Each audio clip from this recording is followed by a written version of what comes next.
Class 6-এর Bangla সাহিত্য মেলা অধ্যায় মাটির ঘরের দেওয়াল চিত্র। এই অধ্যায়ের যে গুরুত্বপূর্ণ প্রশ্নগুলো পরীক্ষায় আসে সেগুলো আমি আজকে এই ভিডিওতে শেয়ার করেছি। 1.1 লেখক তপন করের লেখা একটি বইয়ের নাম লেখো।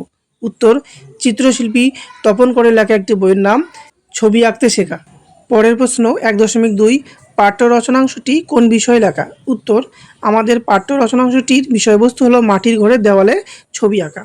2.1 দেওয়াল চিত্র এঁকে থাকেন তারা সাধারণত গ্রামের পুরুষেরা, মেয়েরা, বালকেরা। উত্তর হবে মেয়েরা। 2.2 মূলত বৃত্তাকার, সরলরৈখিক, জ্যামিতিক আকার আশ্রিত বর্ণসমা বেশেই রচিত হয় সাঁওতালি দেওয়াল চিত্রণ। উত্তর হবে জ্যামিতিক। 2.3 সাধারণত মাটি থেকেই 6 ফুট, 4 ফুট, 8 ফুট পর্যন্ত উচ্চতায় চিত্রণটি বিস্তৃত হয়। উত্তর হবে 6 ফুট। 2.4 শালুকটিকে, পদ্মটিকে, গোলাপটিকে মানভূম দেওয়াল চিত্রের প্রতীক বলা হয়। উত্তর হবে পদ্মটিকে। 6.1 তোমার জানা কোন অঞ্চলের লোক সমাজে দেওয়ালে ছবি আঁকার চল আছে?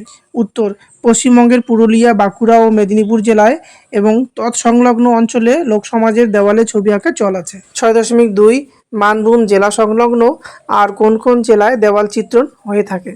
উত্তর, মানভূম জেলা সংলগ্ন বর্তমান জেলায়, পশ্চিমাংশে বীরভূম জেলায় এবং বাঁকুড়া ও মেদিনীপুরের কিছু অঞ্চলে দেওয়াল চিত্রণের চল আছে।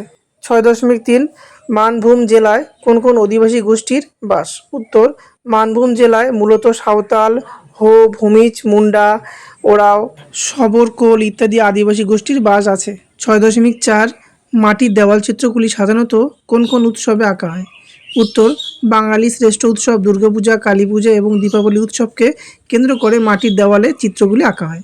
6.5 দেওয়াল চিত্র করার জন্য কী কী উপাদান ব্যবহৃত হয়? উত্তর, দেওয়াল চিত্রে রং ফুটিয়ে তোলার জন্য লালচে গেরুয়া মাটি এবং গিরিফল ব্যবহৃত হয়। 6.7 কোন কোন জাতির দেওয়াল চিত্রের সাধারণ লক্ষণ পদ্ম? উত্তর, ভূমিজ, কুর্মী বা অন্যান্য জাতি আদিবাসীরা দেওয়াল চিত্রের সাধারণ লক্ষণ হিসেবে পদ্মকে ব্যবহার করে। এই অধ্যায় থেকে শুধুমাত্র এই কয়েকটি প্রশ্ন উত্তর পড়লেই হয়ে যাবে, আর অন্য কোনো তোমাদের পড়তে হবে না। পরের ভিডিওতে আমরা পিঁপড়ে কবিতার সমস্ত প্রশ্ন উত্তর নিয়ে আলোচনা করব যেগুলো পরীক্ষায় আসে।